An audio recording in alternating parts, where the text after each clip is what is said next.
नमस्कार, स्वागत है आप सभी का दूरदर्शन के इस कार्यक्रम कैंपस में। इस कार्यक्रम में हम शिक्षण संस्थानों में जाते हैं, वहाँ के स्टूडेंट और फैकल्टी से किसी एक विषय पर बातचीत करते हैं। आज हम आए हुए हैं ज़ेवर institute of social service Ranchi और हमारा विषय है आज का digital marketing. Digital marketing internet और इलेक्ट्रॉनिक्स डिवाइस के जरिए की जाने वाली मार्केटिंग है, जिसकी सहायता से कंपनी अपने प्रोडक्ट की मार्केटिंग ऑनलाइन चैनल्स जैसे कि जीमेल, वेबसाइट्स, सोशल मीडिया और सर्च इंजन के माध्यम से कम समय में अपने प्रोडक्ट को टारगेट कस्टमर तक पहुंचा सकती है। आज के दौर में कस्टमर से वहीं कनेक्ट हो सकते हैं जहां पर वे अपना सबसे ज़्यादा समय व्यतीत करते हैं, और वो है internet. Digital marketing digital technique और प्लेटफॉर्म के माध्यम से कस्टमर्स तक पहुंचने का एक जरिया है। इस कार्यक्रम में हम आज स्टूडेंट और फैकल्टी से डिजिटल मार्केटिंग ट्रेंड्स पर बातचीत करेंगे। इस विषय पर हम उनसे और ज़्यादा जानकारी लेंगे, तो चलिए हमारे साथ।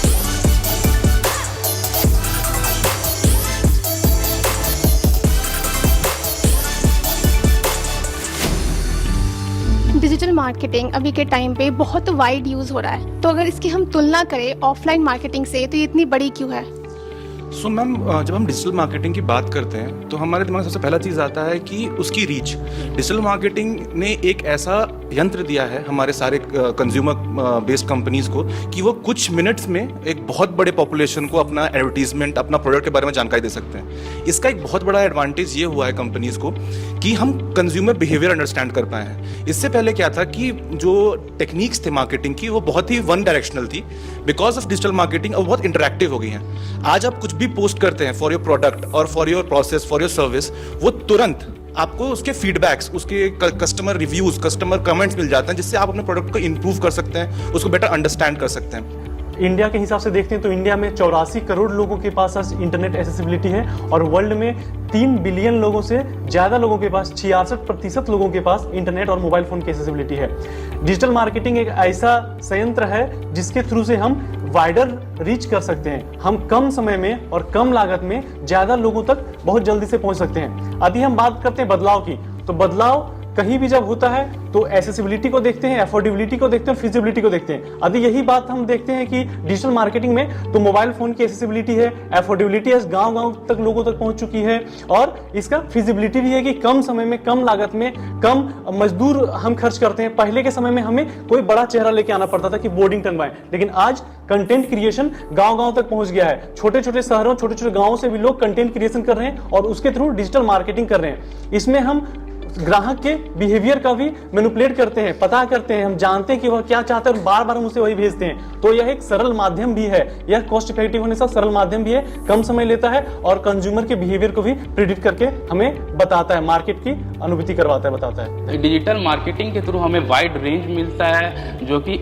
ऑफलाइन मार्केटिंग के थ्रू हम नहीं कर सकते थे, क्योंकि ऑफलाइन मार्केटिंग एक स्पेसिफिक लोकेशन, ज्योग्राफिक एरिया तक ही लिमिटेड था। डिजिटल मार्केटिंग हमें ग्लोबल रीच तक, ऑडियंस तक हमें रीच मिलता है। कॉस्ट जो कि हमें ऑफलाइन मार्केटिंग में मिलता था वो बहुत हाई था, मगर डिजिटल मार्केटिंग में हमें कॉस्ट बहुत कम होता है, क्योंकि we have plenty of platform like Instagram, Facebook, and we can target the audience, जो कि ऑफलाइन मार्केटिंग में हम टारगेट ऑडियंस नहीं कर सकते थे।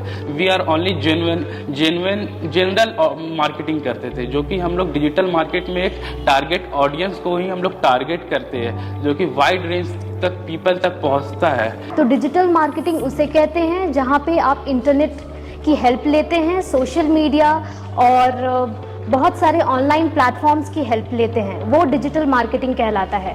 ऑफलाइन मार्केटिंग उसे कहते हैं जहां पे आपकी ट्रेडिशनल टेक्निक्स के थ्रू आप मार्केटिंग करते हैं, जैसे बिलबोर्ड्स हो गई, पैम्पलेट्स हो गए और आपके पेपर्स हो गए। अगर आपका कोई बिजनेस है, आपकी वेबसाइट है, और अगर कोई उस वेबसाइट में विजिट करते हैं तो वो वेबसाइट आपकी सारी इन्फॉर्मेशन लेती है और आपके सारे सोशल मीडिया हैंडल्स, आपकी यूट्यूब्स, आपके इंस्टाग्राम हैंडल्स, आपके गूगल सर्च में उसे बार बार दिखाता है, जिससे क्या होता है, जो भी कस्टमर्स हैं आपके, वो आपके प्रोडक्ट से इम्प्रेस होते हैं और मोटिवेट होते हैं उसे लेने के लिए, जो कि ऑफलाइन मार्केटिंग में बिल्कुल नहीं होता है।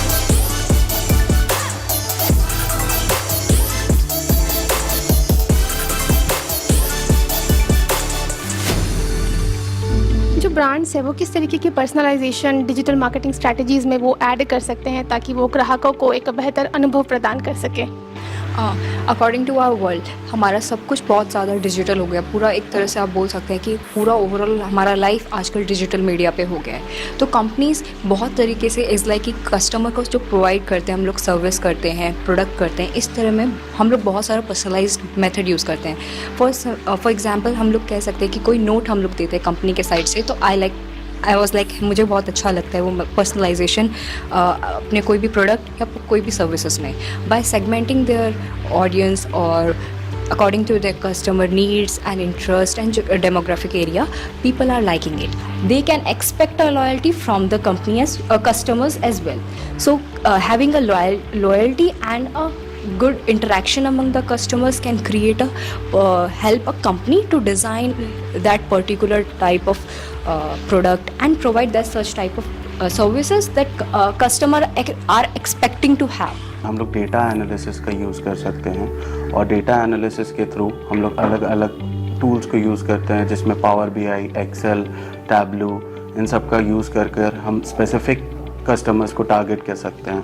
जैसे कि हमें पता है कि 90 करोड़ लोग आजकल डिजिटाइजेशन की धारा से जुड़ चुके हैं, तो हम सबको टारगेट नहीं कर सकते हैं। इसके लिए हमें स्पेसिफिक टारगेट मार्केटिंग का बहुत ज़रूरत रहता है। In this era of digital literacy, companies can harness the power of data and they can ensure that personalization is embedded in digital marketing. According to a recent survey by McKinsey & Co., it was found that companies who used personalization in their digital marketing campaigns had an increase of up to 15 to 20% in their marketing ROI and a higher conversion to sales. The various methods in which personalization can be embedded in the digital marketing campaigns of brands include sending personalized emails and messages to different customers based on their preferences. Personalization brings in a more flavor of customers, requiring the brands to cater to their needs.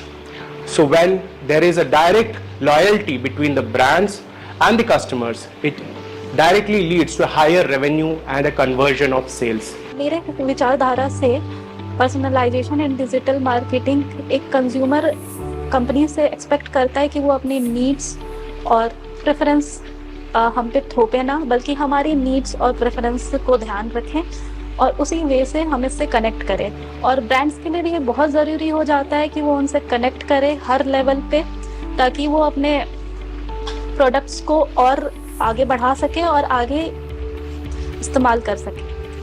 Continuous improvement के लिए customer का feedback बहुत ज़रूरी है, क्योंकि अगर हम feedback नहीं लेंगे तो कोई कंपनी ग्रो नहीं हो सकता। जैसे कि हम देख सकते हैं कि अमेज़ॉन और इंडिया में ऐसे ही आया है, क्योंकि वो पहले नहीं चाहता था कि कैश ऑन डिलीवरी, ऐसा उसका कोई पॉलिसी नहीं था, लेकिन उसने कस्टमर फीडबैक लिया, तब जाकर के अमेज़ॉन आज इंडिया में सक्सेसफुल है, फ्लिपकार्ट भी सक्सेसफुल है। पहले ये ब्रांड नहीं चाहते थे कि कैश ऑन डिलीवरी हो, बट वो लाए तो आज जाकर के successful.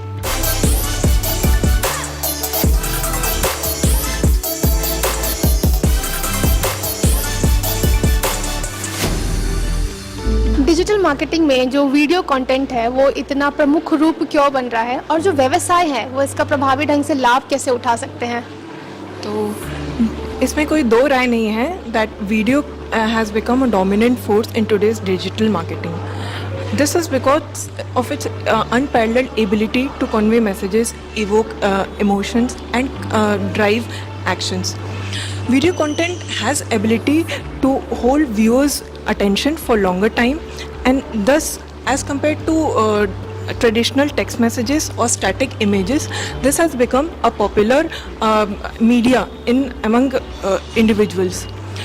With engaging audios and visuals, creative storytelling, it imparts a long-lasting impact on audiences. And today I'd like to say that if we take two scenarios, in one scenario where I'm sharing a recipe by writing it in forms of ingredient lists and processes, और वही दूसरी जगह मैं एक recipe का एक video बनाती हूँ, तो naturally people will prefer the video, because कि हमारा जो ह्यूमन ब्रेन है वो इस तरह से डिज़ाइन है कि हमारा human brain auditory visual content को ज़्यादा अच्छे से प्रोसेस कर पाता है, और उसके अंदर का जो विजुअल कंटेंट है उससे इमोटिव वैल्यू गेन कर सकता है। और दूसरी बात, आजकल सोशल मीडिया के यूज़ से हमारे लिए एक किसी भी कंटेंट को शेयर करना बहुत इजी हो गया है using Instagram, WhatsApp and Snapchat and Facebook etcetera. And lastly social media को एक्सेसिबिलिटी बहुत ज़्यादा है। Every other individual has an phone, जिसकी वजह से इसका एक्सेसिबिलिटी सबके पास है। और साथ ही साथ अपना कंटेंट का गोल भी याद रखना चाहिए कि जो कंटेंट आप बना रहे हैं उसका गोल क्या है। Is it promoting a good, is it social awareness और वॉट एवर। एंड लास्टली, और कंटेंट को बनाने के साथ साथ उसको एनालाइज करना बहुत ज़रूरी है using analytical tools. All the social media platform nowadays use a lot of analytical tools which are inbuilt. The companies can leverage it very good. अभी के टाइम पे डिजिटल मार्केटिंग में और मेरे अकॉर्डिंग ये एक बहुत अच्छा सोर्स है लोगों को अट्रैक्ट करने के लिए। जैसे जैसे मोबाइल की यूसेज बढ़ रही है, वीडियो कंटेंट की रीच भी बढ़ रही है। और अगर हम बात करें सोशल मीडिया प्लेटफॉर्म्स के बारे में, तो whether we take Facebook और Instagram और YouTube, सबका फोकस अभी सब कोई प्रायोरिटाइज वीडियो कंटेंट को ही कर रहे हैं। लोग अभी के टाइम पे बुक्स, नॉवेल्स या पीडीएफ्स नहीं पढ़ना चाहते, सबको अभी वीडियोस YouTube और Netflix में ही इंटरेस्ट है। And if we talk about business world, every business in this generation, in this situation, इन सबसे वो डेली बेसिस पे लोगों को ज़्यादा से ज़्यादा अट्रैक्ट कर सकते हैं और अपने ज़्यादा से ज़्यादा कस्टमर्स बढ़ा सकते हैं। कि अगर हम लोग एक कंपनी को क्या चाहिए होता है, एक हाई एंगेजमेंट चाहिए है, वो इस वीडियो के थ्रू इजीली हो पाता है क्योंकि पब्लिक को कंटेंट समझ में आता है। फिर सेकेंडली होता है कि हम लोग जो कंपनीज अपना जो कंटेंट ऑडियंस तक पहुंचाना चाहती है वो कैसे होगा, वीडियोस के थ्रू कंटेंट उन लोग को समझ में आता है, इसीलिए वो मार्केट में ज़्यादा टाइम तक रिटेन करता है। लाइक अगर हम लोग को प्रोडक्ट्स के बारे में एंड सर्विसेज के बारे में अगर नॉलेज प्रॉपर मिलता है, इससे क्या होता है कि हम लोग प्रोडक्ट्स खरीदना चाहते हैं, हम लोग का सेल्स इंक्रीज होता है। एंड फॉर एग्जांपल अगर SEO के बारे में सर्च इंजन्स को देखा जाए तो सर्च इंजन्स को भी यही चाहिए होता है क्योंकि वीडियो के कारण उन लोग का वेबसाइट का रैंकिंग इम्प्रूव होता है।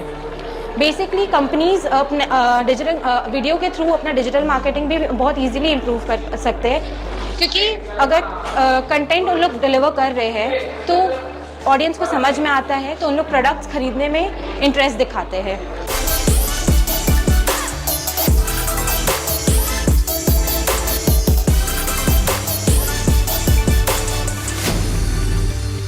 AI और मशीन लर्निंग डिजिटल मार्केटिंग को और कैसे बेहतर बना रहे हैं, वर्तमान समय में इनका कैसे उपयोग किया जा रहा है, इसका कोई उदाहरण दे सकते हैं? तो artificial intelligence and machine learning language plays a vital role in promoting digital marketing campaigns. We can see that many of the companies, big companies like Amazon, which uses customer behavior and customer preferences to analyze the behavior of customer, how they are purchasing product and at what rate the customer is purchasing the same product.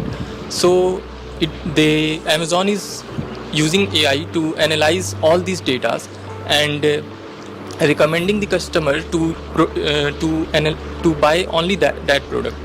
As I am currently pursuing rural management, so there are many sectors like agriculture, health and other sectors which now converting AI as a useful tool in rural management.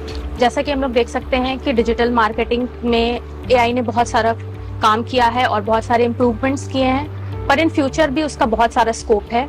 जैसे कि वो customer का satisfaction enhance कर सकते हैं उसके use से, जब हम लोग कस्टमर के बिहेवियर को एनालाइज कर सकते हैं बहुत डीप लर्निंग के थ्रू। और हम लोग देख सकते हैं कि प्रेडिक्टिव एनालिटिक्स भी यूज़ होता है ये सब चीज़ के लिए। फिर हम लोग AI मॉडलिंग के तरफ भी बढ़ रहे हैं जिसमें कि डेटा ट्रांसपेरेंसी होगी और डिसीजन मेकिंग प्रोसेस जो होगा वो ट्रांसपेरेंट होगा और हम लोग देख सकेंगे कि डिसीजन मेकिंग का क्या प्रोसेस रहा है। फिर हम लोग देखते हैं कि उन लोग मतलब AI को किस तरह से वो लोग कस्टमर सेटिस्फैक्शन के लिए और ज़्यादा इम्प्रूव करना चाहते हैं, जिसमें कि they will be using AI for making customized और personalized content for Instagram post और ईमेल्स के लिए।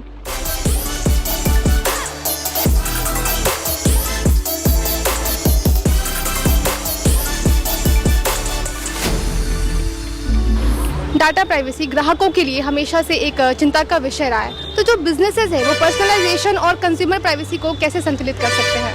Okay, so ma'am, we all know that today we are using data in a very massive scale, and there is a new concern which generated with this data.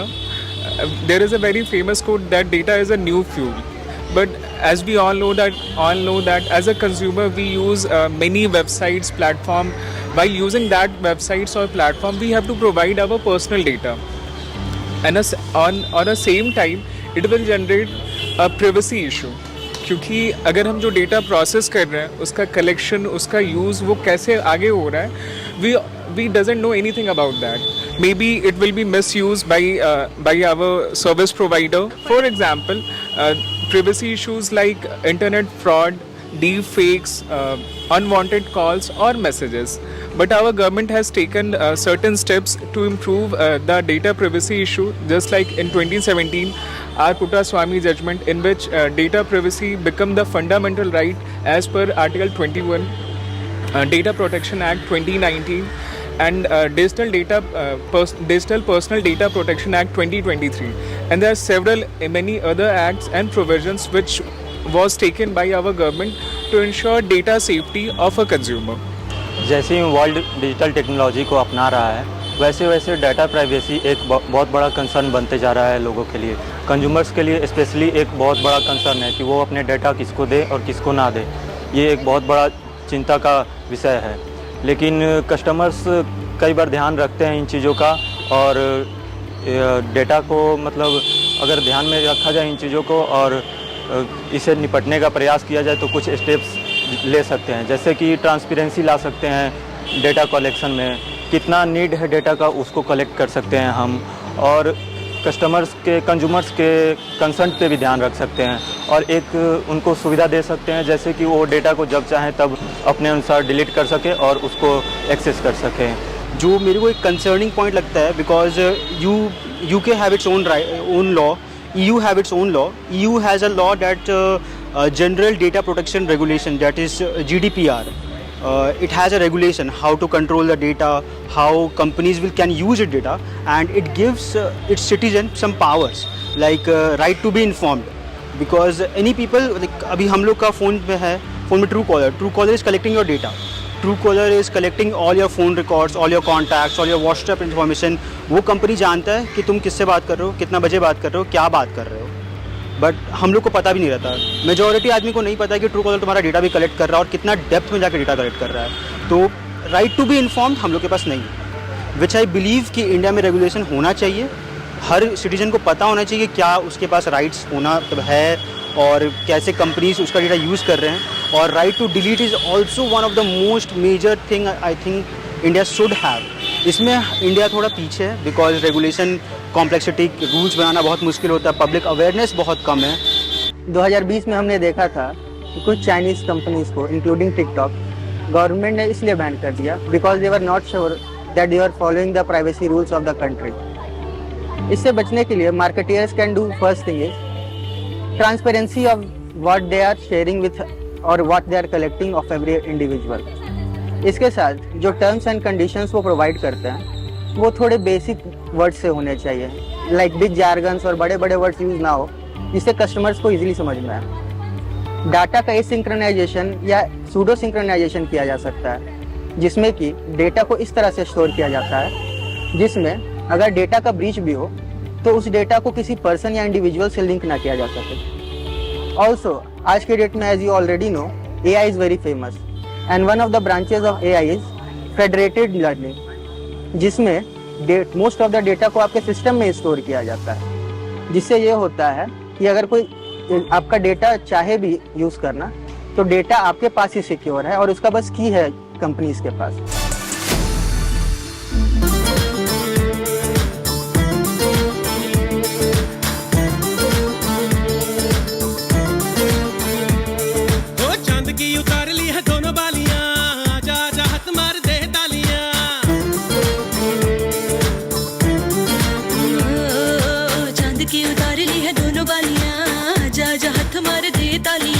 बिल्लोनी बिल्लोनी बिल्लोनी हथ मार दे तालियां।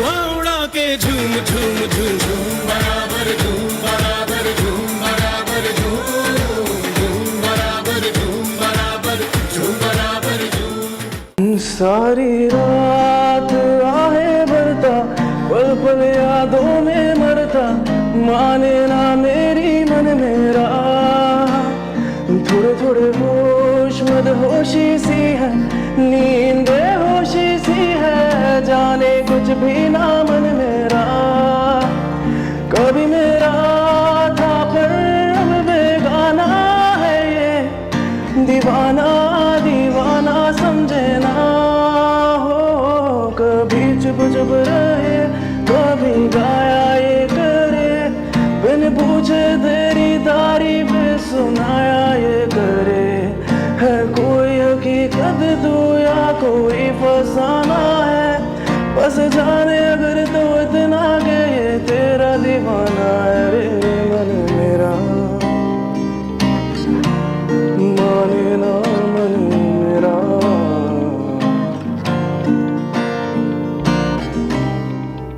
यहाँ के student से हमने डिजिटल मार्केटिंग के बारे में बात की, कई सारी जानकारियाँ उनसे हासिल की। ग्लोबलाइजेशन के इस एरा में डिजिटल मार्केटिंग का क्या रोल है यह भी हमें जानने को मिला। अब आइए यहाँ के फैकल्टी से हम जानते हैं डिजिटल मार्केटिंग के बारे में।